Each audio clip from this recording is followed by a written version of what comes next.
Kuya Bagwis, paano na tayo nito? Wala na nga si tatay tapos ngayon, si nanay naman. Hindi natin alam kung nasan siya. Paano kung nabiktima na rin siya ng aswang na yun? Huwag kang mag-isip ng ganyang kidlat. Manalig lang tayo na buhay at ligtas pa si nanay. Magugulat ka na lang isang araw na bigla na lang siyang uuwi dito sa bahay natin. Pero kuya, 4 na araw nang nawawala si nanay. Kinakabahan na talaga ako. Hindi naman siya umaalis ng ganung katagal eh. Nakakatakot kasi hanggang ngayon ay patuloy pa rin ang pagpatay ng aswang dito sa lugar natin. Alam mo, kidlat, alisin mo ang mga negatibong bagay sa utak mo. Mas lalo mo lang pinapalala ang pag-aalala mo eh. Siyempre, nag-aalala rin ako para kay nanay. Pero iniisip ko na may dahilan kung bakit hanggang ngayon ay hindi pa rin siya umuwi. Ang mabuti pa, sige na, kumain ka na. Ubusin mo yung nasa plato mo kasi ayaw ni nanay na nagsasayang tayo ng pagkain, di ba? Pinilit ni Kidlat na kumain, ngunit naging mabagal ang pagsubo niya. Hindi niya maalis ang pag-aalala sa nanay nila. May dahilan ang pag-aalala at takot ni Kidlat. Hindi lingid sa kaalaman ng lahat ng nakatira sa Baryo Kalupaan ang ilang taon ng pagsalakay doon ng aswang tuwing gabi. Marami na ang napatay ng aswang, kaya halos lahat sila ay nabubuhay na sa takot. Sa gitna ng pagkain ng magkapatid ay may kumatok sa pinto ng kanilang kubo. Napatingin si Kidlat kay Bagwis. Nagliwanag at namilog ang mga mata ni Kidlat. Kuya, baka si nanay na yun. Diyos ko, sana nga Kidlat. Sabi ko naman sa iyo eh, gugulatin na lang tayo ni nanay. Ayaw mo maniwala eh. Nakangiting tumakbo agad si Kidlat sa may pinto. Pagbukas niya ng pinto, ay bumagsak kagad ang balikat niya nang tumambad sa kanya si Kapitan Timo na may seryosong muka. Ay, kayo po pala, Kapitan Timo. Ako nga, Kidlat. Bakit? May inaasahan ka pa ba na ibang bibisita sa inyo? Ang akala po kasi namin ni Kuya ay si nanay na. Magandang tanghali po, Kapitan Timo. Nandito po ba kayo para balitaan kami sa paghahanap nyo kay nanay? Parang ganun na nga, Bagwis. Pero meron akong kailangan ipakita sa inyong dalawa. Kailangan yung sumama sa akin. Ano po ba yun, Kapitan? Nakita nyo na po ba si nanay? Hindi ko pa masasabi. Ayoko muna sanang sabihin sa inyo kasi baka mag-isip kayo ng kung ano-ano. Pero mas mabuti nang sabihin ko ngayon para handa kayo sa maaari niyong malaman. May natagpuan kaming bangkay ng babae malapit sa may ilog. Kailangan niyo yung makita. Kailangan namin ng kumpirmasyon yung dalawa kung ang nanay niyo ngayon. Nag-init ang gilid ng mga mata ni Kidlat. Maigpit siyang niyakap ni Bagwis. Agad na nagdasal ng taimtim si Kidlat na sana ay hindi yun ang kanilang nanay. Sa kabila ng banta ng panganib ng aswang sa lugar nila, umaasa pa rin siya na buhay pa ang kanilang ina. Tahimik na sumama sina Kidlat at Bagwis kay Kapitan Timo. Habang naglalakad, ramdam ni Kidlat ang unti-unting pagsikip ng kanyang dibdib. Pilit niyang inaalis sa isip niya ang maaaring itsura ng bangkay ng babae na makikita nila ng kapatid niya. Habang papalapit sila sa ilog, ay parang nanghina ang tuhod ni Kidlat. Doon pa lang ay nakita na nila ang mga pulis at ang mga taong nag-uusyoso. Napahinto si Kidlat sa kanyang paglalakad. Oh, Kidlat, ba't ka tumigil? Halika na! Kuya, natatakot ako. Baka kung si nanay yung patay. Oo nga, natatakot din ako. Pero kailangan natin tong harapin ng magkasama. Tara na, Kidlat! Inilihad ni Bagwis ang isa nitong kamay at agad namang tinanggap yon ni Kidlat. Magkahawak ng kamay na naglakad ang dalawa habang nakasunod kay Kapitan Timo. Hinawi ni Kapitan Timo ang dilaw na tape at sumenyas sa pulis na naroroon. Narito na sila. Sila yung magkapatid na nawawala ang nanay. Sige na, pwede niyo nang ipakita sa kanila. Sumunod si Kidlat at Bagwis sa pulis. Nang makita nila ang bangkay, halos hindi na makilala ni Kidlat ang katawan dahil naaagnas na yon. Nakadapa ang babae at ang suot nitong damit ay halos napunit na at may mga bakas ng sugat sa iba't ibang bahagi ng katawan. Nakikilala niyo ba ang suot na damit ng babaeng yan, Kidlat, Bagwis? Mabigat ang bawat hakbang ni Kidlat palapit sa bangkay. Nilingon niya si Bagwis na tila hindi makatingin ng direkta sa bangkay. Pareho silang kinilabutan dahil yun ang unang beses na nakakita sila ng patay na tao. Tiningnan ni Kidlat at Bagwis ang damit ng bangkay. Isa yung bulaklaking duster. Agad na bumalik sa alaala ni Kidlat ang damit na yon. Madalas yung suotin ng kanilang ina kahit sobrang luma na. Yun ay dahil regalo yon ng tatay nila sa huling kaarawan ng kanilang ina. Yan po ang suot ni nanay bago siya nawala, Kapitan Timo. Sigurado ka ba, Bagwis? Sigurado po, Kapitan. Hindi makapagsalita si Kidlat. Nakatayo lang siya habang pinipigilan ang mga luha. Alam niyang totoo ang sinabi ng kanyang kuya. Ang damit na yon ay pag-aari ng kanilang ina at yun ang suot nito bago ito nawala. Dahan-dahang bumuhos ang kanyang luha. Tuluyan nang bumuhos ang emosyon ng magkapatid nang pumasok na sa utak nila ang nangyari. Napaluhod si Bagwis sa lupa at malakas na humagulgol. Hindi nila inasahan na makikita nila muli ang nanay nila na isa nang naaagnas na bangkay. Sa itsura nun ay halatang walang awa itong pinatay.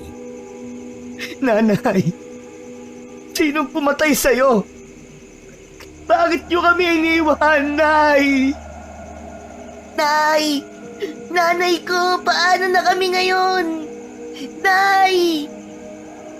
Sandaling inilayo ni Kapitan Timo sina Kidlat at Bagwis matapos nilang makumpirma na nanay nila ang natagpo ang bangkay.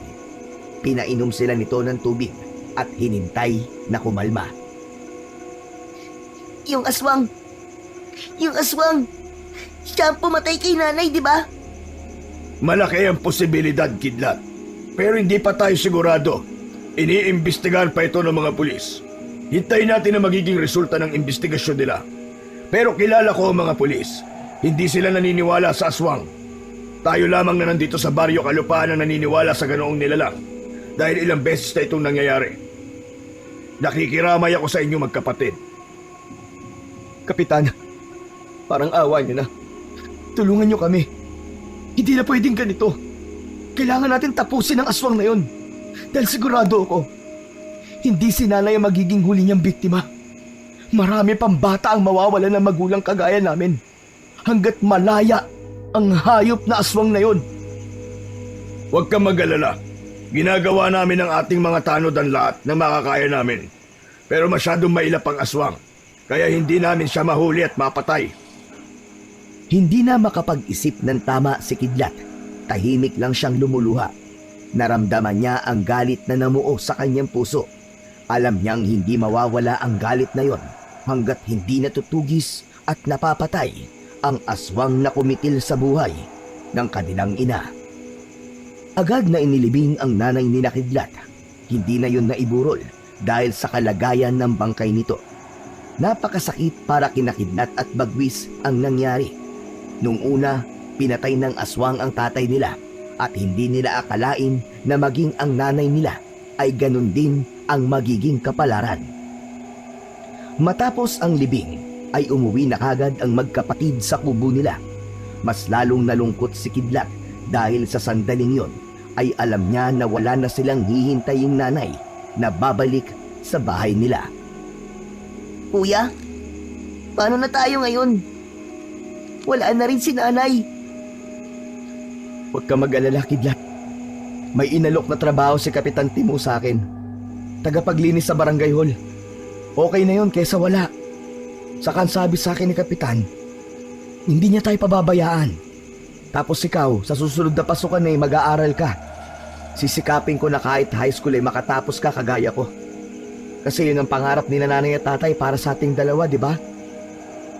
Kuya, miss na miss ko na si nanay at tatay. Miss na miss ko na sila. Ako rin naman, Kidlat. Pero wala na tayong magagawa kundi ang magpatuloy sa buhay. Oo, mahirap at masakit. Pero kakayanin natin to, Kidlat. Kakayanin natin. Kasalanan to ng aswang na yun eh. Sa dami ng pwede niyang biktimahin, bakit sina nanay at tatay pa? Ang dapat sa kanya pinapatay din, kuya. Gusto ko siyang patayin, gaya ng ginawa niya kina nanay at tatay. Tama ka. Tama ka, Kidlat. At marami pang mapapatay ang aswang na yun sa mga susunod na gabi. Ayokong isa sa atin ang isunod niya. Kailangan natin siyang unahan. Teka, kuya. Anong ibig mo sabihin? Hinawakan ni Bagwis sa magkabilang balikat ang kapatid niyang si Kidlat. Kidlat, matapang ka, di ba? Hindi ko alam, kuya. Kailangan mo maging matapang. Dahil tayong dalawa ang papatay sa aswang na yun. Kung hindi yun magawa ni na Kapitan Timo at ng mga tanod niya, tayo na ang kikilos. Tutugisin natin yung aswang. Ipaghihiganti natin si nanay at tatay. Tayo ang papatay sa aswang. Pero kuya, baka hindi natin kaya yun. Wala tayong alam sa pakikipaglaban sa aswang. Baka tayo pang sumunod na mamatay niya. Parehas tayong galit sa aswang, di ba? Gamitin natin ang galit na yon para tugisin at patayin siya, Kidlat. Yun lamang ang paraan upang mawala ang galit na to. Magtiwala ka sa akin. Kaya natin patayin ang aswang na yon basta magkasama at magtutulungan tayong dalawa. Nagtama ang mga mata ng magkapatid at nakita roon ni Kidlat ang kaseryosohan ng kanyang kuya. Ramdam niya ang galit sa puso nito. Kailangan na nating gawin to, Kidlat. Hindi pwedeng maghintay tayo habang isa-isa tayong kinakain ng takot. Alam ko, kuya. Pero paano natin gagawin? Wala naman tayong alam sa pakikipaglaban sa aswang eh. Kahit wala tayong alam, naniniwala ako na kaya natin patayin ng aswang. Alam natin kung ano ang kahinaan ng aswang. Bawang at asin lang. Tapos, hahanap tayo ng mga pwede nating gamiting armas. Pumayag na lang si Kidlat sa gusto ng kanyang kuya. Bagamat may kaba sa kanyang puso, alam niyang hindi biro ang plano na yon ng kuya niya. Pero ang galit at lungkot ang nagtulak sa kanya. Nasang-ayunan si Bagwis. Nagsimula silang maghanda. Hinasa at pinatalim ni Bagwis ang lumang itak ng kanilang ama. Bumili sila ng asin at bawang. Kuya, totoo bang takot sa asin at bawang ang aswang? Oo, takot sila doon. Yun ang sinabi ni nanay sa atin dati, di ba? Malalapnos daw ang balat ng aswang kapag sinabuyan ng asin. Yung bawang naman, ayaw nila ng amoy nun. Kaya mas maganda kung didikdikin natin ang mga to tapos para tumapang ang amoy. Kinagabihan, lumabas si Kidlat at Bagwis sa kanilang bahay. Nagtungo sila sa kasukalan kung saan maraming beses nang may nakitang bangkay na biniktima ng aswang. Pilit na nilabanan ni Kidlat ang takot habang yakap ang isang garapon ng asin. Si Bagwis naman ang may dala ng itak. Parehas na may nakakwintas na bawang sa liig ng magkapatid. Kuya, sa tingin mo ba makikita natin dito yung aswang? Oo, Kidlat. Malakas ang kutob ko na dito natin siya makikita. Saka, sigurado ako na malakas ang pang-amoy ng aswang na yon. Kaya siya mismo ang lalapit sa atin kapag nagkataon. Eh kuya, umuwi na lang kaya tayo. Ano kasi, parang ano kuya parang natatakot ako eh. Ano ka ba, Kidlat? Napag-usapan na natin to, di ba? Hindi tayo titigil hanggat hindi natin napapatay ang aswang na yon. Saka kung uuwi tayo, sayang naman ang paghahandang ginawa natin. Paano kuya? Natatakot kasi talaga ako eh. Basta, huwag ka matakot, diyan ka lang sa tabi ko at huwag kang lalayo sa akin. Lumalim pa ang gabi. Malapit na sila sa hangganan ng kasukalan nang makarinig sila ng kaluskos sa kung saan na nagbigay ng kilabot kay Kidlat. Nagkatingi na naman ang magkapatid. Kuya, narinig mo ba yun? Parang may tao. Tama ka, narinig ko rin yun. Pero sana, hindi tao, kundi ang aswang na. Mula sa kung saan ay may lumundag na isang nilalang. Sa gulat ng magkapatid ay hindi nila nagawang makagalaw. Isang malahalimaw na nilalang ang nasa harapan ng dalawa. Matangkad yun at bahagyang nakabaluktot ang likod. Ang kuko nun ay matutulis kagaya ng ngipin nito. Namumula ang mga mata nito na nanlilisik. Ang aswang na kanilang hinahanap ay naroon na sa kanilang harapan. Kuya! Ang aswang! Huwag ka matakot, Kidlat. Ihanda mo ang asin. Biglang sumugod ang aswang sa magkapatid. Sinubukan ni Bagwis na salubungin ng aswang gamit ang itak, ngunit mabilis na nakaiwas ang aswang. Nakalmot si Bagwis ng matutulis na kuko ng aswang at tinamaan ito sa braso. Napasigaw si Bagwis sa labis na sakit at hapdi. Binuksan ni Kidlat ang garapon at dumakot ng asin. Buong tapang niyang ibinato yun sa muka ng aswang. Napasigaw ang aswang. Umusok ang muka nito pero hindi ganun katindi ang naging epekto rito ng asin.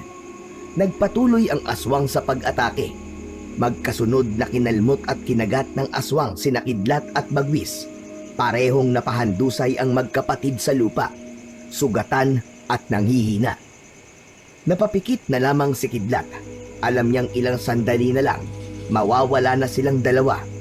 Nararamdaman niya ng oras na yon na malapit na nilang makasama ang kanilang mga magulang. Kuya, hindi ko na kayang lumaban. Ang sakit na ng mga sugat ko. Kidlat, hindi tayo dapat sumuko. Tumayo ka. Ang buong akala ni Kidlat ay yun na ang kanilang katapusan. Ngunit biglang dumating sina Kapitan Timo at ang mga tanod nito. May dalang sibat ang ilan sa tanod, habang ang iba ay mga itak. Nandito ang aswang! Bilisan nyo! Bilisan nyo! Tila nagulat ang aswang sa biglaang pagdating ni na Kapitan Timo, kaya mabilis siyang tumakbo papalayo sa kanila. Agad namang lumapit si Kapitan Timo, kina Kidlat at Bagwis upang tulungan ang magkapatid. Anong ginagawa nyo rito? Bakit kayo nandito ng ganitong oras? Kapitan, gusto lang po naming patayin ang aswang para ipaghiganti ang pagpatay niya kina nanay at tatay. Ano bang iniisip nyo magkapatid? Pambihira kayo. Wala kayong laban sa aswang na yun. Aba, mabuti na lang at dumating kami. Kung hindi, baka wala na kayong dalawa. Baka kinain na kayo nun. Pasensya na po, Kapitan. Pero hindi po kami titigil hanggat hindi namin napapatay ang aswang. Galit na galit po kami sa kanya. Hindi sapat ang galit para lumaban sa aswang. Kailangan ng kaalaman at tamang paghahanda. Hayaan nyo na kaming matatandaan tumugis at pumatay sa aswang na yon. Pero Kapitan, naiinip na po kami. Gusto na namin siyang mamatay. Tama na ang pagpilit nyo sa gusto nyong gawin, Bagwis. Ikaw ang nakatatanda. Kaya dapat ikaw ang magsabi sa kapatid mo na tama na. Tigilan nyo na ang kaibangan nyo. Inilalagay nyo lamang sa panganib ang mga sarili nyo. Pero ito tandaan nyo. Nangangako ko sa inyong dalawa, hindi magtatagal ay matatapos din ang kasamaan ng aswang na yon. Hindi na lang nagsalita sina Kidlat at Bagwis. Inutusan ni Kapitan Timo ang dalawang tanod na ihatid na sila sa kanilang bahay.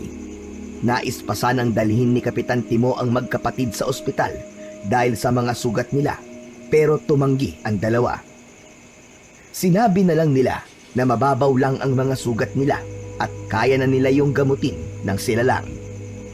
Pag-uwi sa kanilang kubo ay agad na nilinis ni Kidlat at Bagwis ang mga sugat na natamo nila dahil sa aswang. Sabi ko naman sa'yo, kuya hindi natin kaya yung aswang Muntik na tuloy tayong mamatay. Nakita mo naman, hindi natin nasugatan na sobra yung aswang na yun. Yung asin, hindi ganun ka-epektibo sa kanya. Alam ko, pero hindi pa rin tayo dapat sumuko, Kidlat.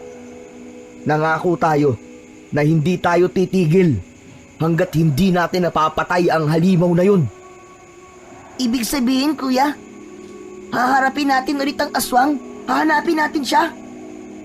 O bakit? Ayaw mo na ba? Ayaw mo bang mabigyan ng ustisya ang pagkamatay ng mga magulang natin? Gusto, kuya. Pero kasi Wala nang pero-pero, Kidlat. Itutuloy pa rin natin to. Wala akong pakialam kay Kapitan Timo. Hindi naman nila ginagawa na maayos ang trabaho nila eh.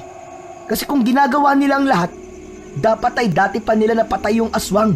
Hindi na sana napatay ng aswang sila nanay at tatay. Pero, paano tayo makakalaban ngayon, kuya? Tignan mo naman, ang dami nating sugat sa katawan. Sige, ganito. Magtutungo tayo bukas kay Kaompong para magpagamot. Sa ngayon, matulog na muna tayo at magpahinga. Siniguro ng magkapatid na nakasarado ang bintana at pinto ng kanilang kubo bago sila nahiga ng magkatabi sa banig. Mula sa kadiliman ay tahimik na lumuha si Kidlat dahil nangungulila pa rin siya sa kanyang mga magulang, lalo na kapag matutulog na sila ng kuya niya. Doon niya mas lalong naalala ang nanay at tatay niya dahil dati ay 4 silang nagsisiksikan sa banig na yon. Kinabukasan, umaga pa lang ay naglakad na sina Kidlat at Bagwis papunta sa bahay ni Kaompong, ang kilalang albularyo ng baryo Kalupaan. Ang bawat hakbang nila ay may bigat hindi lang dahil sa pisikal na sugat, kundi pati na rin sa kanilang kabiguan na matalo ang aswang. Nang mariting nila ang bahay ni Kaompong ay agad silang kumatok sa pinto nito. Hindi naman nagtagal ay bumukas ang pinto at sumalubong sa kanila ang isang matandang lalaki. Sa inyong magkapatid, ay bakit kanya ang itsura niyo? Ang dami niyong sugat. Kaompong, mangyaring ano po kasi, nakipaglaban po kami sa aswang kagabi. Ano? Papira! Totoo ba yung sinabi mo, Bagwis? Nagsasabi po ng totoo si Kuya Kaompong. Nandito po kami para magpagamot po sa inyo. Papira kayo, mga bata kayo! Ala, ano ba pumasok sa mga utak niyo at kinalaban niyo ang nilalang na yon? Hala, sige! Pumasok kayo para malapatan ko ng gamot ang mga sugat ninyo. Kayo talaga mga kabatian. Napakatitigas ng inyong mga ulo. Pagpasok nila Kidlat ay agad na sinimulan ni Kaompong ang paglilinis sa mga sugat nila. Napapaaray pa ang dalawa sa bawat dampi ng mamasamasang bimpo sa kanilang sugat.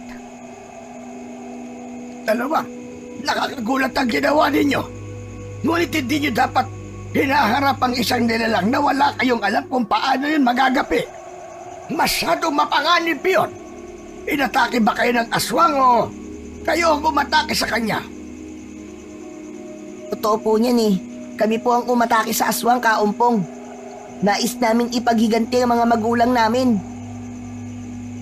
Pinalulungkot ko pala nangyari sa nanay nyo. Napakabuti niya.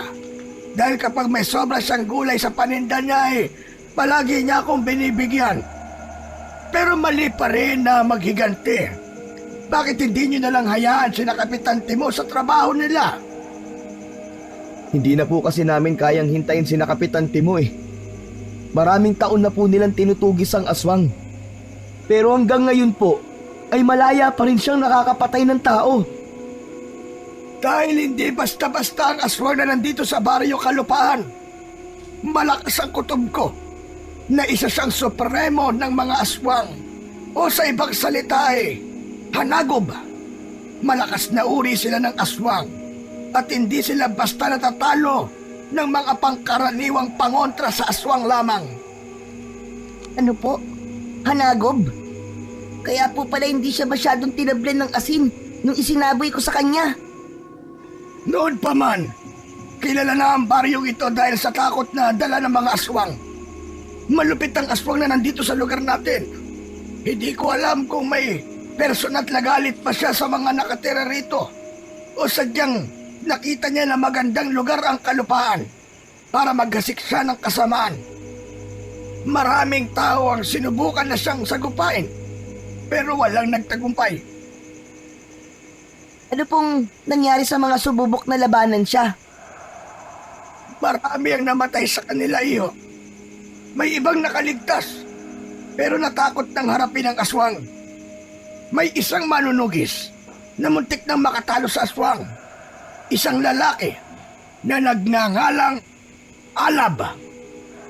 Siya ang pinakamahusay na manunugis ng aswang na nakita ko.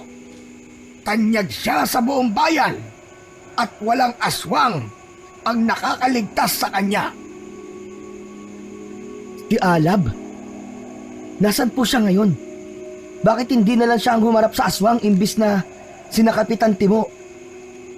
Si Alab, ang tanging manunugis na alam kong maaaring makatalo sa aswang dito sa Baryo Kalupaan. Siya ang nagbigay ng takot sa mga halimaw dahil sa bawat laban niya ay palagi siyang panalo. Pero lahat ay nagbago nang patayin ng isang aswang ang kanyang buong pamilya, ang asawa niya at ang 2 nilang anak. Magmula noon, tumigil na siya sa pagiging isang manunugis. Alam niyo po ba kung nasan siya ngayon? Ang huling balita ko umakyat siya sa bundok ng Lantawan para doon na manirahan. Nasa tuktok na siya ng bundok ngayon. Nagtama ang mga mata ni Kidlat at Bagwis at alam ni Kidlat na pareho ng iniisip niya ang iniisip ng kanyang kapatid. Kung ganun, kailangan namin puntahan si Alab, Kaumpong. Siya lang ang tangi may kakayahan para matulungan kami. Baka sa pagkakataon na ito ay mapatay na niya ang aswang. Malaki ang posibilidad na matalungan ni Alab ang aswang. Pero hindi ganun kasimple ang lahat. Mapanganib ang pag-akyat sa bundok ng Lantawan. Maraming taon na lumipas simula nang huling makita si Alab. At kahit pa matagpuan niyo siya, ay wala na ring silbi. Matagal na siyang huminto sa pagtugis ng mga aswang. Pero wala naman pong masamang sumubok, di ba, Kaumpong? Tulad ng sinabi ko, kahit makita niyo si Alab, hindi niya kayo tutulungan. Hindi na siya pumapatay ng aswang. Matagal niya nang nilimot ang ganong klase ng pamumuhay. Dahil nawalan na siya ng galang ipagtanggol ang Baryo Kalupaan nang mawalan siya ng pamilya. Kung tutuloy kayo, magsasayang lamang kayo ng inyong oras. Kahit ano pong sabihin niyo, Kaumpong, susubukan pa rin namin. Wala na pong ibang paraan para mapatay ang aswang, kundi si Alab. Tumingin si Kaumpong sa kanilang dalawa. Bakas ang pag-aalala sa mga mata ng matandang albularyo. Ayokong pati kayong dalawa ay mapahamak. Napakadelikado talaga ng bundok. Hindi natin alam kung ano pang mga nilalang ang naroon. Hindi nyo alam kung ano ang maaari nyong kaharapin. Pero kung buo ang inyong loob, wala na akong magagawa pa, kundi ang ipagdasal na magtagumpay kayo. Hindi na nagtagal pa sina Bagwis at Kidlat sa bahay ni Kaumpong. Matapos gamutin ang kanilang mga sugat, ay nagpasalamat sila sa albularyo at umuwi na. Pagdating ng magkapatid sa kanilang bahay, ay agad na nag-usap ang dalawa. Kailangan na natin maganda para sa pag-akyat ng bundok. Kidlat, hindi ito magiging madali. Lalo na't ang sabi ni Kaumpong ay napakadelikado ng bundok na yun. Alam ko, kuya. Pero kaya natin to. Hindi tayo pwedeng umatras. Lalo na ngayon na alam na natin kung sino lang ang makakatulong sa atin. Biruin mo, kung dati pa sana natin nalaman ang tungkol kay Alab, ay baka napatay na ang aswang na yun noon pa. Tama ka. Kidlat, kailangan natin magdala ng pagkain at tubig. Maghanda tayo para sa ilang araw. At dapat handa rin tayo kung sakaling may aswang ulit na sumalakay sa atin habang nandun tayo sa bundok. Tama, kuya. Maganda rin tayo ng mga armas para kahit papano ay may panlaban tayo. Habang naghahanda ang magkapatid, ay hindi naiwasan ni Kidlat ang mag-alala. Hindi niya alam kung ilang araw ang kailangan nilang gugulin bago nila matuntun ang bahay ni Alab sa tuntok ng bundok. Bagamat walang katiyakan kung makukumbinsi ba nila si Alab na patayin ng aswang, ay buo na ang kanilang desisyon. Kailangan nilang hanapin si Alab, ang nag-iisang pag-asa nila na magwawakas ng takot sa mga tao sa aswang at magiging tulay para maipaghiganti nila ang kamatayan ng kanilang mga magulang. Habang nag-eempake ng mga gamit, napahinto si Kidlat at tinignan ang larawan ng kanilang mga magulang. Matagal niya yung pinagmasdan at bumagsak ang mukha niya. Kuya, ano kayang iniisip ni nanay at tatay ngayon sa langit, no? Malamang Kidlat, masaya silang nakatingin sa atin dahil naghahanap tayo ng katarungan para sa kanila. Binabantayan kaya nila tayo, kuya? Oo naman, sigurado yun. Sila ang guardian angel natin. Kahit hindi natin sila nakikita, sigurado ko na palagi silang nasa tabi natin, Kidlat. Itong gagawin nating pagpunta kay Alab sa bundok ay para sa kanila at sa iba pang naging biktima ng aswang. Sana talaga pumayag si Alab na bumaba sa bundok at patayin ng aswang. Mabait kaya siya, kuya? Hindi ko rin alam. Hindi ko pa naman siya nakikita o nakikilala eh. Pero base sa kwento ni Kaumpong, sa tingin ko ay mabait naman siya.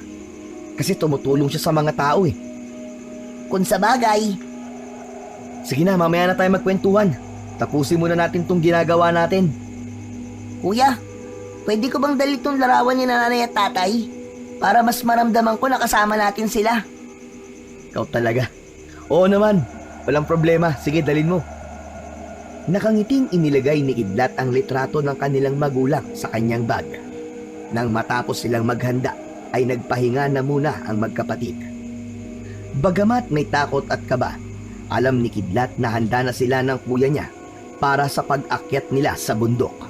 Nagkasundo sila na bukas ng umaga sila aalis para kahit paano ay meron silang maghapon at magdamag para makapagpahinga. Bago pa sumikat ang araw ng sumunod na araw, nagsimula na sina Kidlat at Bagwis sa kanilang paglalakbay patungo sa bundok ng Lantawan. Dala ang kanilang mga gamit na nakalagay sa bag, ay sumakay sila sa jeep at bumaba sila malapit sa may bundok. Kuya, sigurado ka bang sapat na itong mga dala natin? Sa tingin ko naman ay okay na yan, Kidlat. Importante lang naman ang pagkain at tubig lalo na't wala tayong alam kung ilang araw tayo bago makarating sa tuktok. Bakit kasi sa tuktok pa ng bundok na piling magtago ni Alab eh? Pwede namang sa dulo na lang ng isang lugar para hindi siya mahirap mapuntahan, di ba?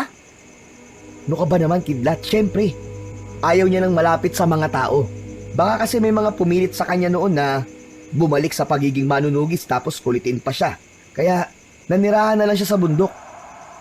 Tara na, kailangan na nating umpisa ng paglalakad papunta sa bundok. Basta to tatandaan mo, Kidlat ah. Wag na wag kang hihiwalay sa akin. Wag kang lalayo sa akin at baka mawala ka. Tatandaan ko, Kuya Bagwis. Nagsimula ng maglakad ang magkapatid palapit sa may bundok.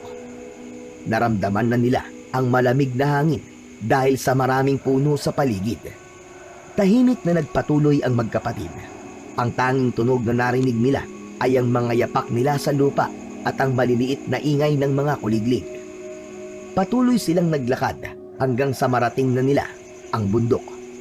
Naging mabilis ang paglipas ng mga oras at hindi na nila namalayan ang pagsapit ng dapit hapon. Habang dumidilim, ay unti-unting nararamdaman ni Kidlat ang takot. Panay ang lingon niya sa paligid dahil tila may kung anong nilalang ang bigla na lang susulpot sa kung saan. Nang tuluyan ng kumalat ang dilim, ay mas naging malamig ang hangin. Maya-maya pa, walang babalang bumuhos ang ulan. Nataranta ang magkapatid. Hindi nila alam kung saan sila sisilong. Magkahawak ng kamay na tumakbo ang dalawa.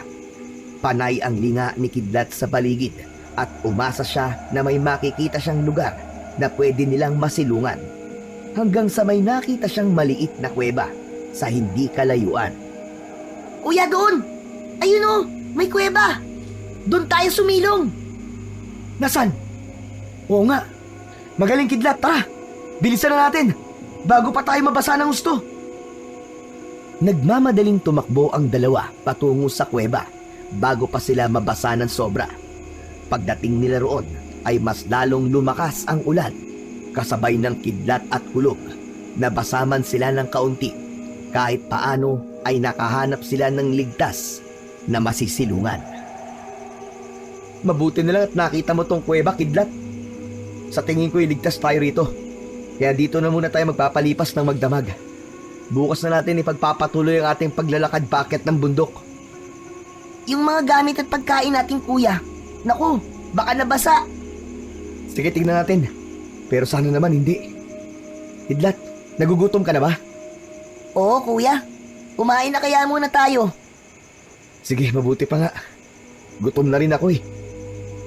Inilabas ni Bagwis ang 2 tinapay at isang plastic bottle na may laman na tubig.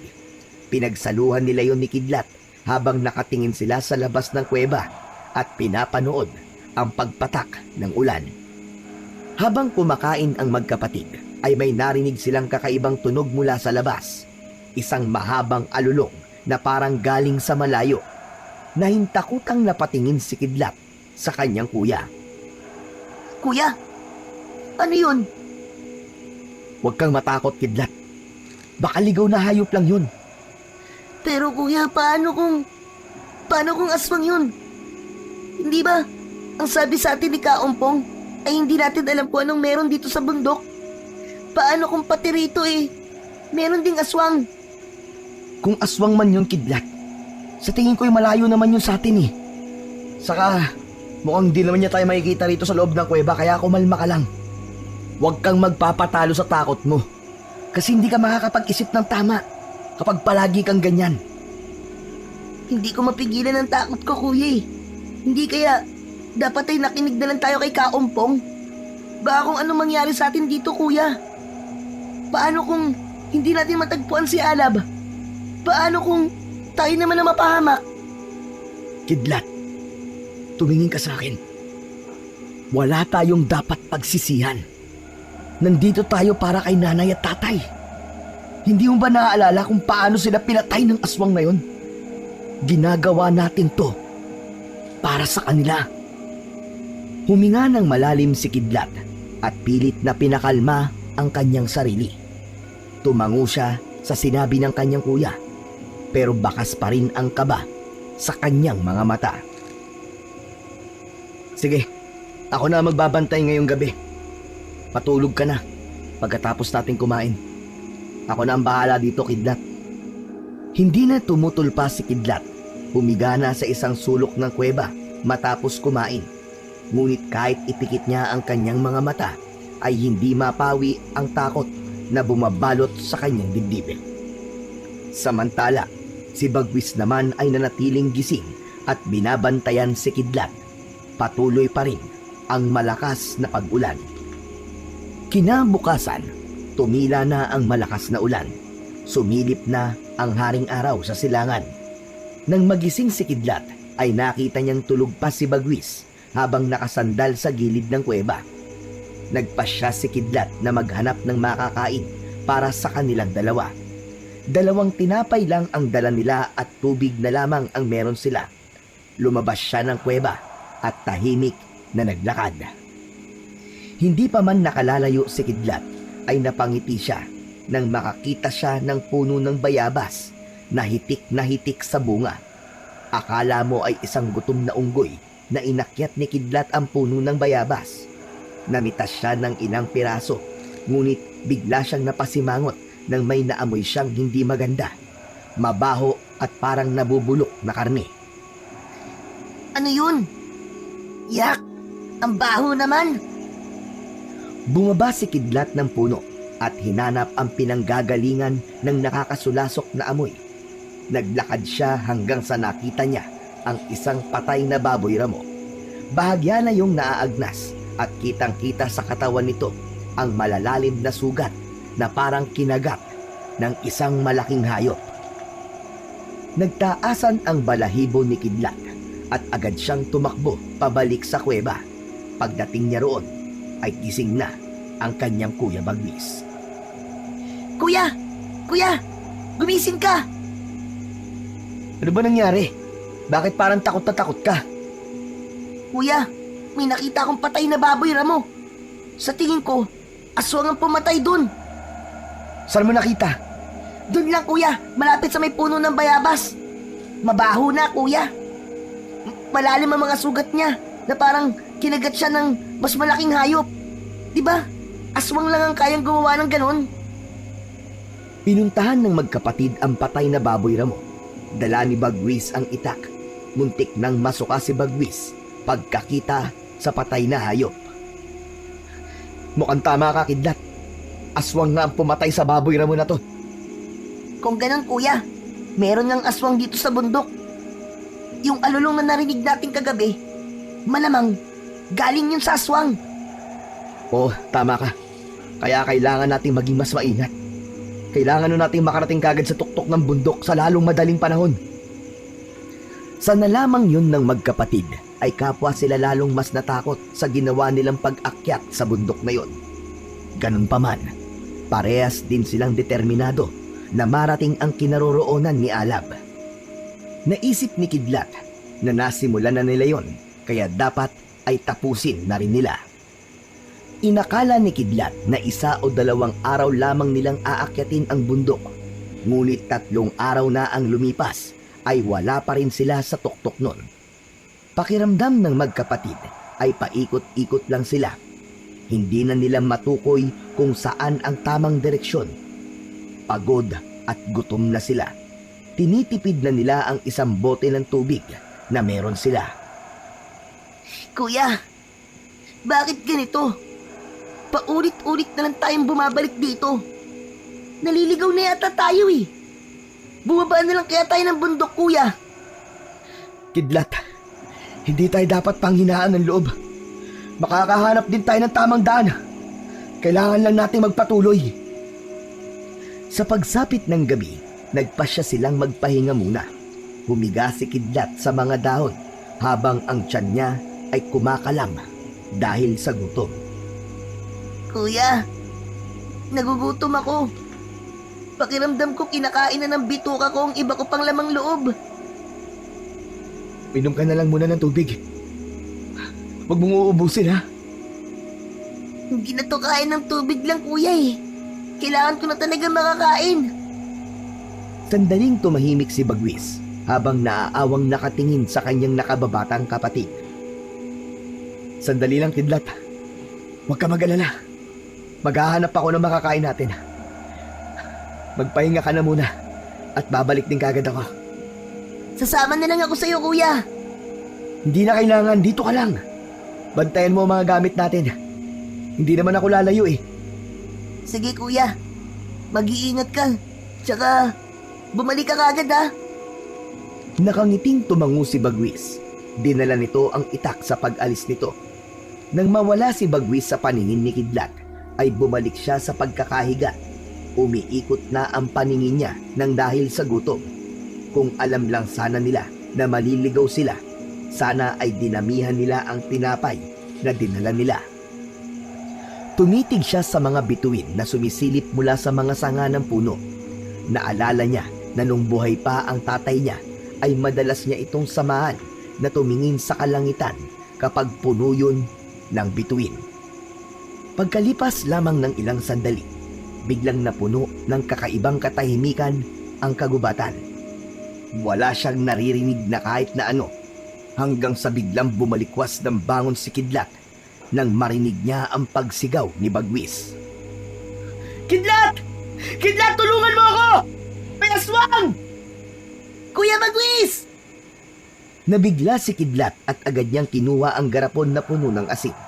Inalis na niya ang takot sa kanyang dibdib dahil ang tanging nasa isip niya ng mga oras na yon ay ang matulungan ang kanyang kuya.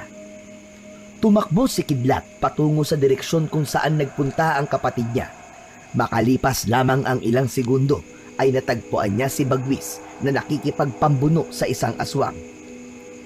Sigurado si Kidlat na hindi yun ang aswang na una nilang nakaharap sa baryo Kalupaan dahil meron yung malaking pakpak. Walang tigil na iwinawasiwas ni Bagwis ang itak sa hangin habang ang aswang ay tila naghahanap ng pagkakataon para umatake. Layuan mo ang kuya ko, halimaw ka! Layuan mo siya! Binuksan ni Kidlat ang garapon at dumakot siya ng asin. Lumapit siya sa gilid ng aswang at walang alinlangang ibinato ang asin sa aswang. Napasigaw ang aswang ng malakas. Nasunog ng bahagya ang balat ng aswang nang dahil sa asin. Inihanda naman ni Bagwis ang sarili para sa pag-atake sa aswang na yon. Pero bago pa man makasugod si Bagwis, ay isang lalaking may mahabang buhok at matipunong pangangatawan ang lumitaw mula sa kung saan. May hawak itong makintab at matalim na espada na may kakaibang ukit sa talim. Sumugod ang lalaki sa aswang ng walang takot at sa isang mabilis na galaw, nahati ang isang pakpak ng halimaw gamit ang espada ng lalaki. Umalingaw-ngaw ang malakas na sigaw ng aswang. Sinubukan pa nitong lumipad, ngunit wala nang silbi ang isang natira nitong pakpak. Mabilis na sinaksak ng lalaki ang espada sa katawan ng aswang, at nang huguting ito ang espada, ay bumagsak sa lupa ang aswang. Nawala ng buhay. Nakapako sa kanilang kinatatayuan sina Kidlat at Bagwis. Hindi sila makapaniwala sa bilis ng mga pangyayari. Humihingal pa rin si Bagwis, hawak ang itak, habang si Kidlat naman ay nananatiling nakatitig sa lalaki. Kuya? Kuya? Siya ba si Alab? Ginoo, kayo po ba si Alab? Tumingin ang lalaki sa kanila na may seryosong muka. Hindi ako si Alab. Pero, kilala niyo po ba siya? Sa kayang espada na yan. Hindi po ba pagmamayari yan ni Alab? Ang pinakamagiting na manunugis ng Baryo Kalupaan? Kilala ko siya, oo. Pero hindi ako siya. At hindi lang si Alab ang may ganitong espada. Delikado ang lugar na to. Bumaba na kayo ng bundok bago pa may mangyaring masama sa inyo. Pero, kailangan namin siya makita eh. Hindi kami aalis hanggat hindi namin siya nakakausap. Alam niyo po ba kung saan siya makikita o kung saan siya nakatira? Wala na siya sa bundok na ito.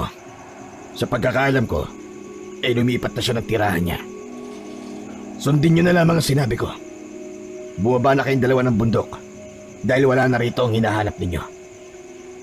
Tumalikod na ang lalaki at naglakad palayo. Dala ang espada na tila napakabigat, ngunit madali lang na nabubuhat ng lalaki.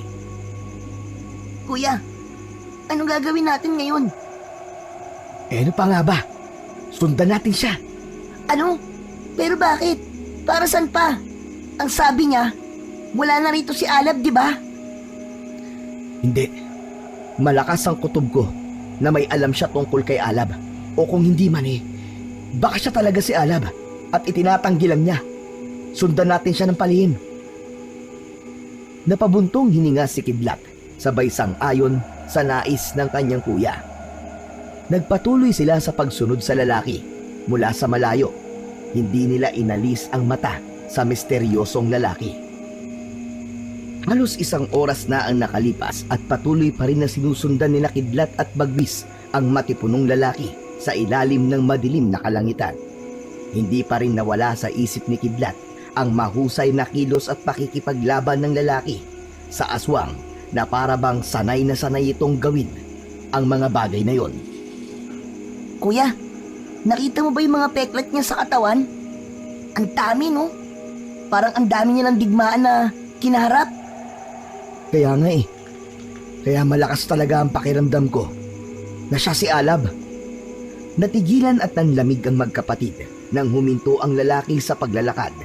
Maya-maya pa ay malakas itong nagsalita. Alam ko na sinusundan niyo ako. Akala niyo ba ay hindi ko kayo nararamdaman? Wala nang nagawa si Kidlat at Bagwis kundi ang tumakbo palapit sa lalaki. Ano bang gusto niyo? Wala kayo mapapala sa pagsunod-sunod sa akin. Hindi ba sabi ko sa inyo ay bumaba na kayo ng bundok?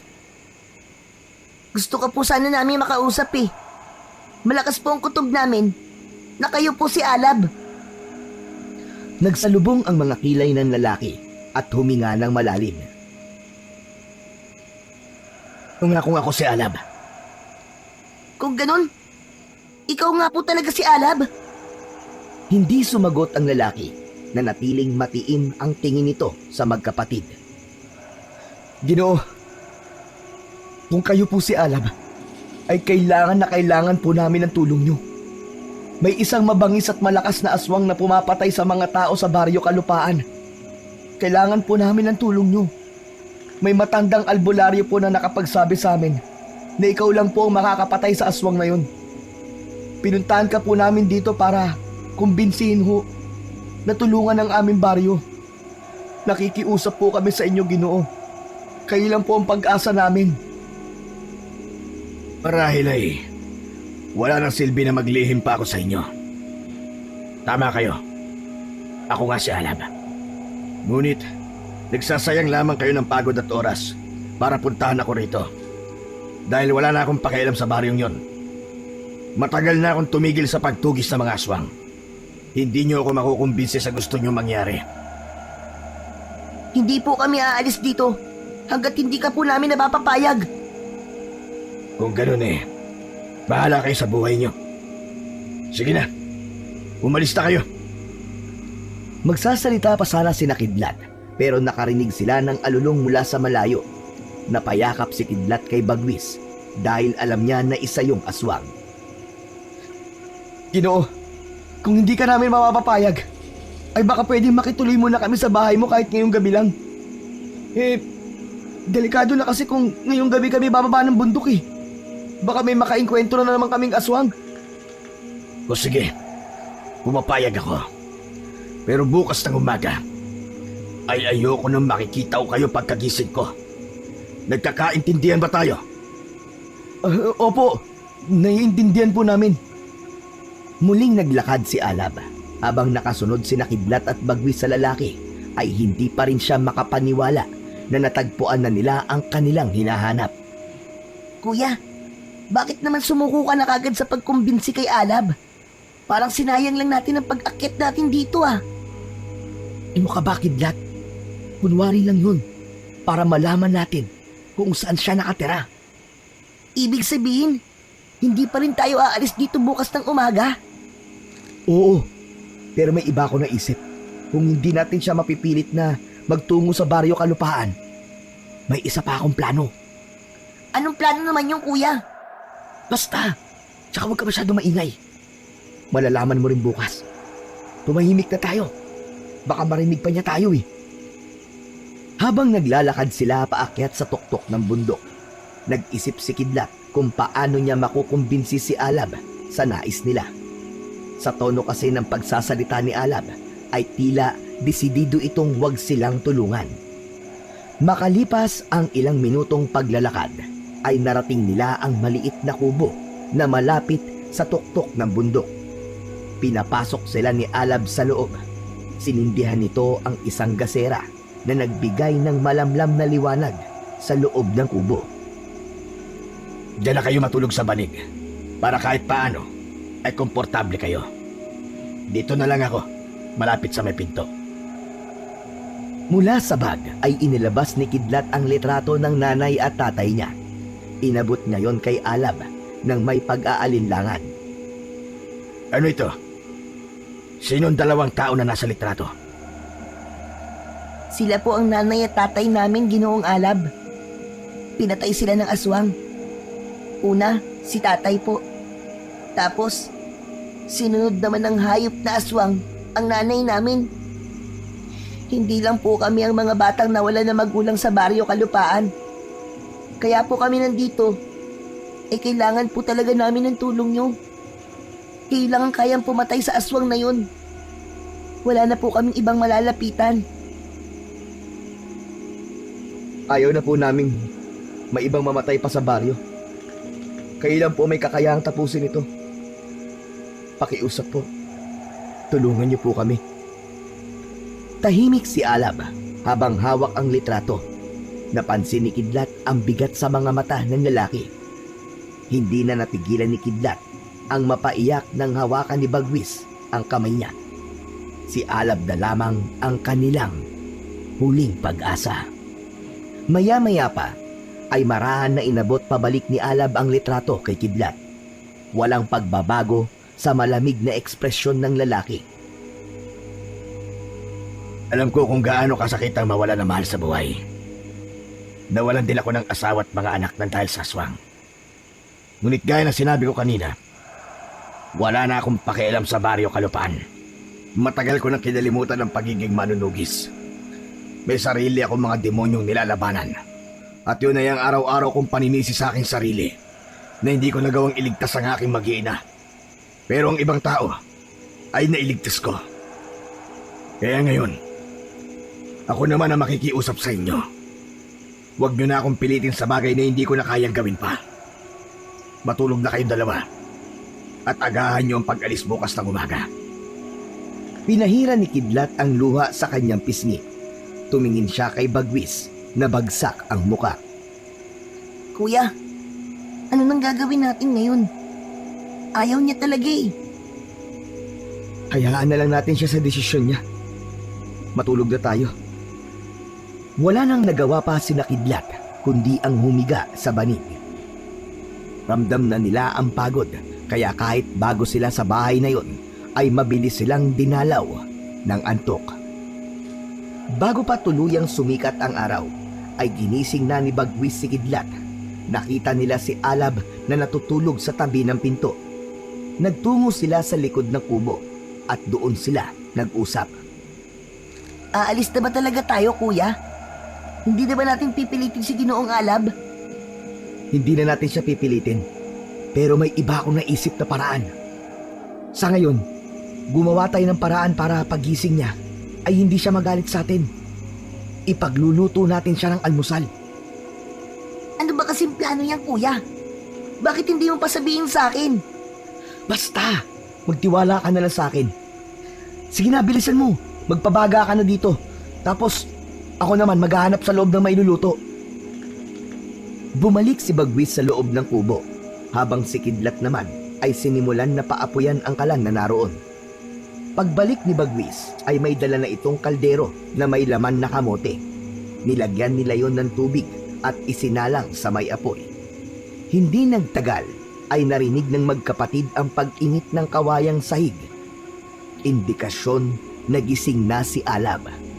Nang magtungo si Alab sa likod ng bahay, ay kumunot ang noo nito nang makita sina Kidlat at Bagwis. Magandang umaga po, Ginoong Alab. Ano pang ginagawa nyo rito? Hindi ba sabi ko sa inyo dapat wala na kayo rito pagising ko? Ipinagluto ka po namin ng almusal. Wala akong pakialam sa almusal na yan. Umalis na kayong dalawa. O baka gusto nyong sipain ko pa kayo pababa ng bundok? Ginoong Alab, kung ayaw niyo pong bumaba sa kapatagan para patayin ng aswang, sanayin mo na lang po kami ng kapatid ko sa pakikipaglaban sa aswang.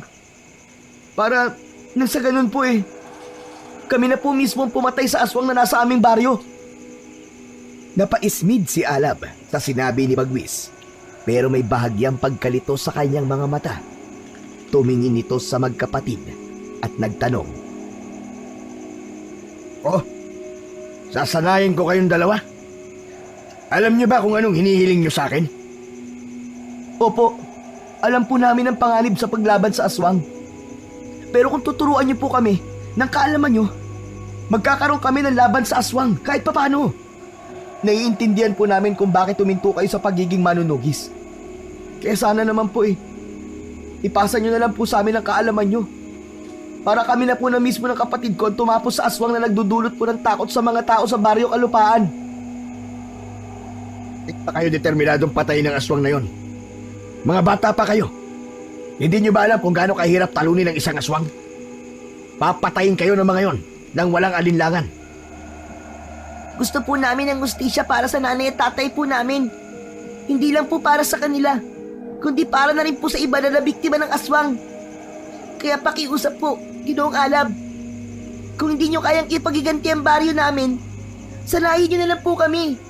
Bigyan nyo po kami ng pagkakataon na matutong labanan ng halimaw na pumatay sa aming mga magulang. Nanginginig ang boses ni Kidlat habang nagsasalita. Puno ng emosyon ang kanyang mga mata habang iniisip ang mga alaala ng kanyang pamilya na mananatiling hanggang alaala na lamang. Huminga ng malalim si Alab at tiningnan ang magkapatid. Maya-maya pa ay tumingin ito sa malayo na parang nakikipagpambuno sa sarili nitong damdamin. Di ba? Pwedeng-pwede ko kayong tanggihan. Pero alam ko ang pakiramdam ng mawalan ng pamilya dahil sa aswang. Kung talagang gusto niyong matutunan ng mga kaalaman ko, sige, pumapayag ako. Bibigyan ko kayo ng pagkakataon. Talaga po? Tuturuan niyo na po kami? O bakit? Ayaw mo maniwala? Gusto mo bang bawiin ko sinabi ko? Naku, hindi po. Maraming salamat po, Ginoong Alab. Salamat po, Ginoong Alab. Ipapakita po namin ng kuya ko na karapat-dapat po kami sa kaalaman na ibabahagi niyo sa amin. O sige na. Bukas ay magsisimula na tayo sa inyong pagsasanay. Gamitin niyo ang buong araw na ito para sa pagpapahinga at paghahanda sa inyong sarili para bukas. Pero tandaan niyo, hindi ito isang laro. Hindi puro lakas ang kailangan sa pakikipaglaban sa aswang. Kailangan niyo ring gamitin ang utak at tapang ng inyong puso. Matapos sabihin yun ni Alab, ay iniwanan na sila nito. Napatalon sa saya si Kidlat dahil hindi niya inasahan na ganoon ang magiging plano ng kuya niya. Grabe! Ang galing mo, kuya! Biruin mo! Naisip mo pa yun! Naramdaman ko kasi na hindi talaga natin mapipilit si Ginoong Alab na bumalik sa pagiging manunugis niya. Kaya naisip ko na baka pwedeng tayo na lang ang maging manunugis. O di ba? Ang husay mo, kuya! Lodi na talaga kita! Hindi na ako makapaghintay bukas, Kuya Bagwis. Excited na akong magsanay. O basta, maganda tayo sa magiging pagsasanay natin ha. Sigurado ko na hindi yun magiging madali. Nabukasan ng umaga, sa bundok ng Lantawan ay nagsimula na ang pagsasanay ni Kidlat at Bagwis sa ilalim ng mahigpit na gabay ni Alab. Bagamat batak sa gawain at sanay sa simpleng pamumuhay ang magkapatid, ibang klaseng hirap ang kanilang nararanasan sa ilalim ng mga utos ng dating manunugis ng aswang. Nagsimula si Alab sa pagpapakilala ng mga bagay na gagamitin nila sa pakikipaglaban sa mga aswang. Inabot ni Alab kay Kidlat ang isang buntot ng pagi. Kidlat, sa bawat hampas at agupit ng buntot ng pagi na ito, ay kaya mong sugatan ang balat ng aswang. Huwag mong hayaang masyadong lapitan ka ng halimaw. Gamitin mo ang haba nito para makalayo habang rumalaban at umaatake. Si Bagwis naman ang sunod na nilapitan ni Alab at inabot nito dito ang isang matalim na itak. May kakaibang ukit ang hawakan nun at ang mismong lalagyan. Ikaw naman, Bagwis, ang itak na ito ay sumaksi sa maraming laban ko sa mga aswang. Maliban sa aking espada, ay isa to sa mga pinakaginagamit ko noon. Isa lang ang tandaan mo, Bagwis. Huwag kang matakot. Huwag kang magalinlangan. Isipin mo na ang itak na to ay parte ng iyong katawan. Magagamit mo yan sa pag-atake ng malapitan. Nagkatinginan si Kidlat at Bagwis habang puno ng determinasyon ang kanilang mga mata. Hindi nagtagal, inabot ni Alab ang 2 maliliit na piraso ng anting-anting sa magkapatid. Ang bawat piraso ay may ukit ng mga sinaunang simbolo. Ang mga anting-anting na ito ang magsisilbing proteksyon nyo laban sa mga aswang. Isuot nyo ito palagi at huwag na huwag nyong huhubarin kahit anong mangyari. Pero hindi ibig sabihin ito na hindi na kayo masasaktan. Pero mas bibigyan kayo nito ng lakas para lumaban sa mga aswang. Dahan-dahang isinabit ni Kidlat at Bagwis ang anting-anting sa kanilang mga leeg. Ramdam nila ang kakaibang init mula roon. Kasabay nun ay tila may kakaibang tapang na bumalot sa kanilang puso. Matapos na maibigay ni Alab ang lahat ng kailangan ni Kidlat at Bagwis, ay sinimula na nito ang pagsasanay sa kanila na gamitin ang buntot ng pagi at itak. Naging mahigpit ito sa pagtuturo sa magkapatid. Labis namang sineryoso ni Nakidlat ang pagsasanay na yon dahil ayaw nilang mabigo si Alab sa kanila. Isang gabi, habang nagpapahinga ang tatlo sa loob ng kubo, ay isang kaluskos sa labas ang narinig nila. Sinundan yun ng pag-angil na parang nagmula sa isang mabangis na hayop. Napahawak sa anting-anting si Kidlat dahil bahagya yung uminit. Magkakasabay silang napatayo. Nang kunin ni Alab ang espada nito, ay isinabit nito yon sa likod. At kinuha rin ni Nakidlat at Bagwis ang buntot ng pagi at ang itak. Aswang po ba yun, Ginoong Alab? Oo, tama ka. May aswang sa labas ng kubo. Ganito talaga rito sa bundok. Madalas ay may mga aswang na naliligaw. Ito na ang tamang pagkakataon para makita ko kung handa na kayong dalawa. Kayo ang lalaban ngayon sa aswang na nasa labas. Nanlaki ang mga mata ni Nakidlat at Bagwis. Sa loob ni Kidlat ay hindi pa siya sigurado kung handa na ba talaga siya. Sige na, lumabas na kayo magkapatid. Huwag kayong mag-alala dahil papanoorin ko kayo at handa akong tumulong kung kinakailangan. Isipin nyo na parte pa rin ito ng pagsasanay ninyo sa pagharap sa mas malakas na aswang. Walang pagdadalawang isip na lumabas ng kubo si Nakidlat at Bagwis, dala ang kanilang armas. Mula sa likod ng kubo ay lumabas ang isang aswang na naglalaway. Halatang gutom na gutom at gusto nang kumain. Humanda ka na, Kidlat! Gamitin natin ang lahat ng itinuro sa atin ni Ginoong Alab! Huminga ng malalim si Kidlat at inihanda ang sarili sa laban. Mabilis na umatake ang aswang. Sumugod ito kay Bagwis dahil ito ang mas malapit sa aswang. Sinalubong ni Bagwis ang halimaw ng itak at nakipagsabayan sa bawat galaw ng aswang. Bagamat malaki at mabagsik ang nilalang na yon, ay mabilis at determinado naman si Bagwis. Samantala, si Kidlat naman ay pumwesto sa likuran ng aswang. Pinagmasdan niya ang bawat galaw nito at nang makakita siya ng pagkakataon, ay ubod lakas na inihampas niya ang buntot ng pagi sa katawan ng halimaw. Gumuhit yon sa balat ng aswang na naging dahilan para mapasigaw yon. Nagpatuloy ang laban at sa bawat pag-atake ng aswang ay tila mas bumibilis at mas sumuhusay ang magkapatid. Hanggang sa huling sandali, nagawang patumbahin ni Bagwis ang halimaw ng buong lakas nitong tagain ang leeg ng aswang. Sinundan agad yon ni Kidlat ng hagupit ng buntot ng pagi sa dibdib ng aswang na tuluyang nagpabagsak dito. Kapwa habol ang paghinga ni Nakidlat at Bagwis habang nakatingin sa walang buhay na aswang. Hindi sila makapaniwala na nagawa nila yung aslangin. Lumapit sa kanila si Alab.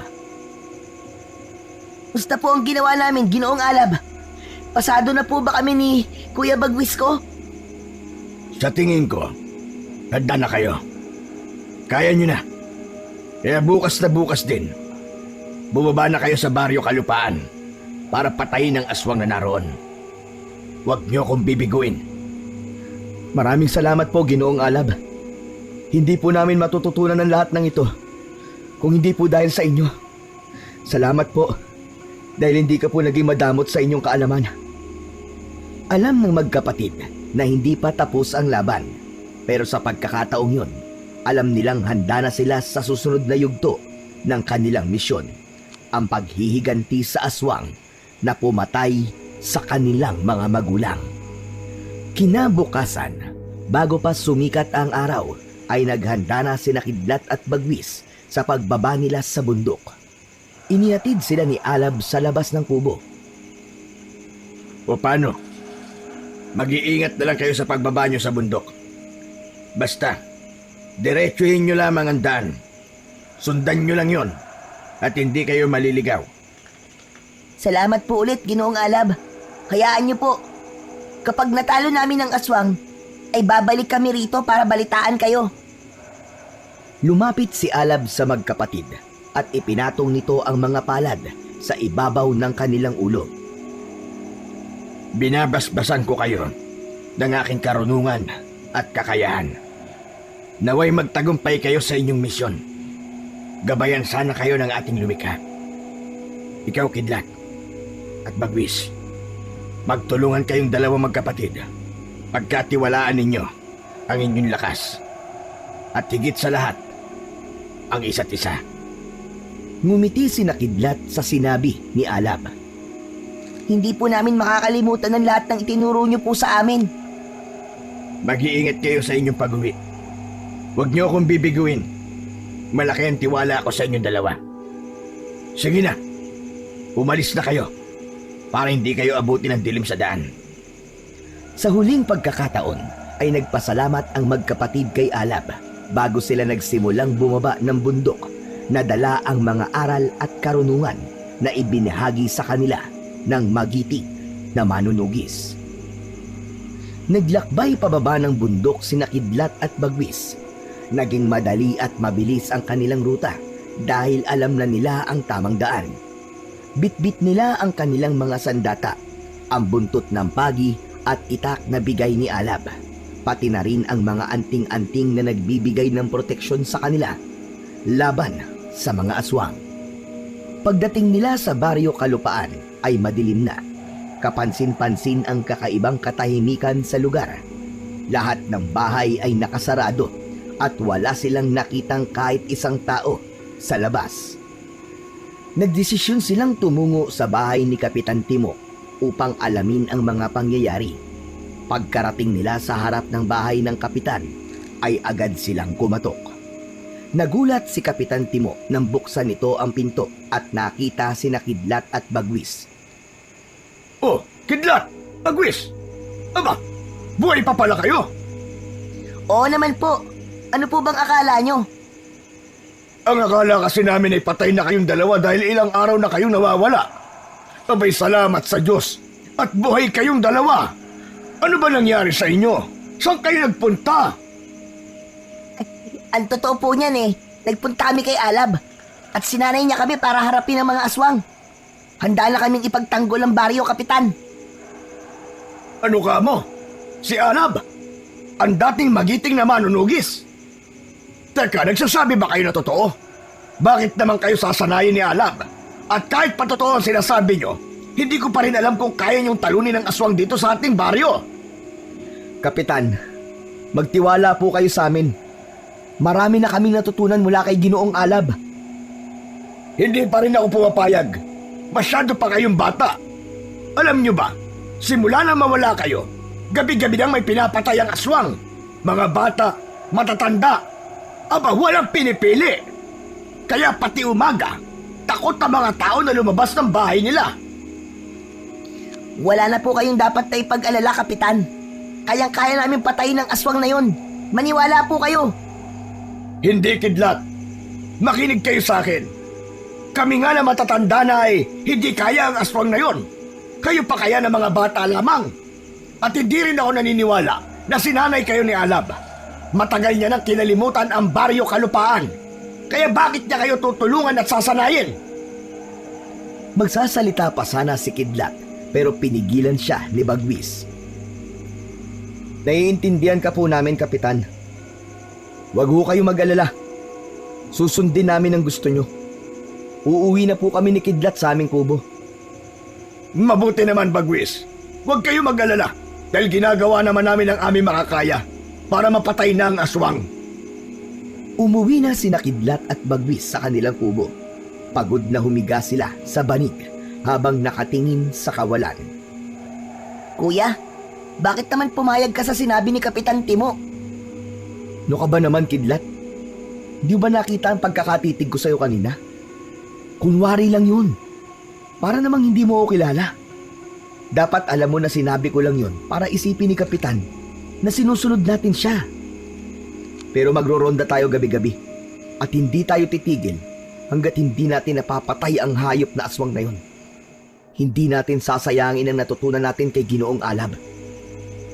Sa mga sumunod na gabi, palihim na nagronda sina Kidlat at Bagwis sa baryo Kalupaan.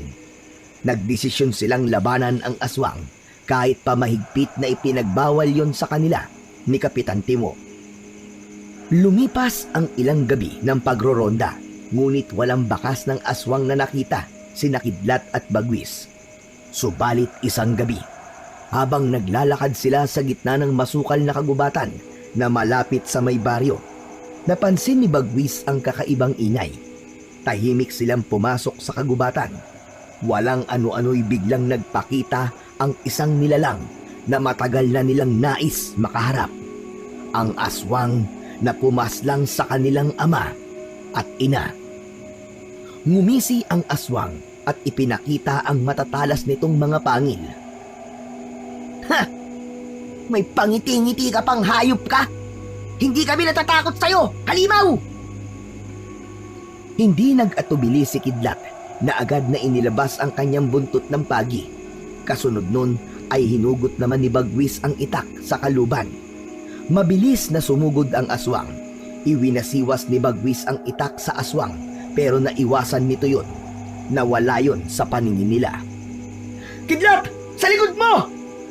Pagharap ni Kidlat, nakita niyang pasugod ang aswang. Agad niyang inihampas ang buntot ng pagi, ngunit tinabig yon ng aswang gamit ang matitigas nitong mga kuko. Nagulat na lamang si Kidlat nang hiniklas ng aswang ang anting-anting sa leeg niya at dinurog yon gamit ang kamay nito. Muli itong nawala at lumitaw ito sa harapan ni Bagwis. Wala rin nagawa si Bagwis nang hilahin ng aswang ang suot nitong anting-anting at itinapon yun sa malayo. Kuya, wala na ang mga anting-anting natin! Ano nang gagawin natin ngayon? Kahit wala na ngayon, lalaban pa rin tayo, Kidlat. Tandaan mo, nangako tayo kay Ginoong Alab na hindi natin siya bibigoin. Nang mawala ang anting-anting sa katawan ng magkapatid, ay naging mas malakas at mabilis ang pag-atake ng aswang. Tila ba nawalan ng bisa ang mga sandata ng magkapatid. Ang bawat hampas ng kanilang mga armas ay hindi na gaano nakakapanakit sa halimaw. Sinunggaban ng aswang si Bagwis. Tumilapon ang katawan ni Bagwis sa lupa. Lalapit sana si Kidlat kay Bagwis, ngunit bago pa siya makalapit ay naramdaman niya ang pagbaon ng mga kuko ng aswang sa likod niya. Bumagsak siya sa lupa. Ramdam niya ang kirot mula sa sugat na nilikha ng kalmot ng aswang. Tumayo ang aswang sa harapan nila habang nakangisi. Nagsimula itong humakbang palapit sa kanila. Nakaramdam ng takot si Kidlat. Pakiramdam niya ay yun na ang katapusan nilang magkapatid. Unit bago pa man makalapit ang aswang, isang malakas na yabag ng paa mula sa likuran nila ang kanilang narinig. Jablumbuang ka! Ako ang harapin mo! Huwag ang mga bata! Ginoong Alab! Gulat na gulat si Kidlat sa pagdating ni Alab. Dala nito ang espada nito na kumikislap sa liwanag ng buwan. Agad na nagpumilit tumayo sina Bagwis at Kidlat. Mabilis na humakbang si Alab papunta sa aswang. Isang malakas na hampas ng espada nito ang tumama sa aswang na naging dahilan upang mapaatras ang aswang na yon. Sumugod muli ang aswang, ngunit walang sinabi ang mga atake nito kay Alab. Bawat saksak at taga ni Alab ng espada ay tumatama sa iba't ibang parte ng aswang. Kidlat! Bagwis! Huwag kayong tumayo lang dyan! Kailangan ko ang tulong nyo! Nagkatinginan sina Kidlat at Bagwis at sabay na tumango. Mabilis nilang sinugod ang aswang mula sa magkabilang gilid. Sa bawat pag-atake ni Alab gamit ng espada ay sinasabayan ni Kidlat ng paghagupit niya ng buntot ng pagi. Habang sinasaksak naman ni Bagwis ng itak sa likod ng aswang, umatungal ang halimaw sa labis na sakit. Kahit sugatan na ang aswang, ay patuloy pa rin yun sa pakikipaglaban. Buong puwersa itong sumugod kay Alab, ngunit sinalubong ni Alab ang aswang. Isinaksak nito ang espada sa katawan nito at tumagos ang espada ni Alab sa puso ng aswang. Isang malakas na hiyaw ang umalingaw-ngaw sa kagubatan nang bumagsak ang aswang sa lupa. Lahat sila ay habol ang paghinga matapos ang pakikipaglaban nila sa supremo ng mga aswang. Ang aswang na yan, siya ang pumatay sa mag-iina ko. Hanggang ngayon pala, ay nananalasa pa rin siya rito sa kalupaan. Pero wala na siya, Ginoong Alab. Napatay na natin siya. Maya-maya pa, may mga taong dumating at nakita ang walang buhay na aswang. Naghiyawan ang mga tao sa labis na tuwa. Lumapit si Kapitan Timok habang hindi makapaniwalang nakatingin kina Kidlat at Bagwis. Kidlat, Bagwis, kayo ba talaga pumatay sa aswang? Hindi lang po kami, Kapitan Timo. Tinulungan po kami ni Ginoong Alab. Ano ka mo? Alab? Aba, Alab! Ikaw nga! Nagbalik ka na! Sandali lang ako rito. Pero babalik din ako sa bundok. Hindi lang maalis sa isip ko ang magkapatid na ito. Kaya bumaba muna ako at lihim ko silang sinusundan sa tuwing nagro-ronda sila gabi-gabi. Nang gabing yon, ang baryo Kalupaan ay tuluyan ng nakalaya sa takot sa aswang. Ang lahat ay nagpasalamat sa kabayanihan ni Kidlat, Bagwis at ng magiting na manunugis na si Alab. Hindi na rin nagtagal si Alab at nagpaalam na ito sa kanilang lahat. Isang mahigpit na yakap ang ibinigay ng magkapatid kay Alab dahil sa maikling panahon na nakasama nila ito ay napalapit na ang puso nila rito. Kinabukasan, nagkaroon ng malaking kasiyahan sa baryo Kalupaan. Nagsama-sama ang lahat sa plaza upang ipagdiwang ang pagkakapatay sa aswang.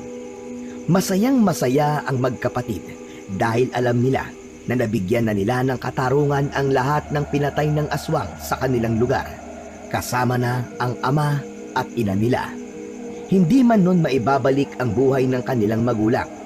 Ang mahalaga ay wala nang susunod na magiging biktima ang aswang. Kidlat, Bagwis, mangyaring gusto kong humingi ng tawad sa inyo. Hindi ako nagtiwala sa inyong dalawa nung una. Akala ko'y hindi nyo kakayanin Pero napatunayan nyo naman sa akin na mali ako.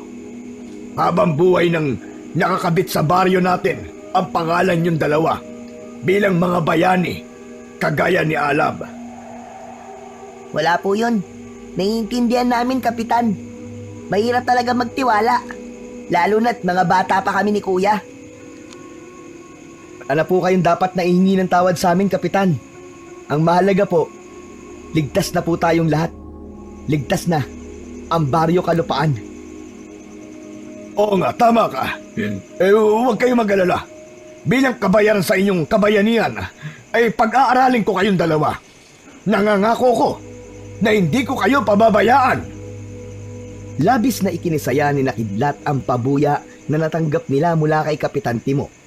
Maya-maya ay dumating na rin si Kaumpong na sobra silang ipinagmamalaki dahil sa kanilang ginawa para sa baryo Kalupaan. Pambihira!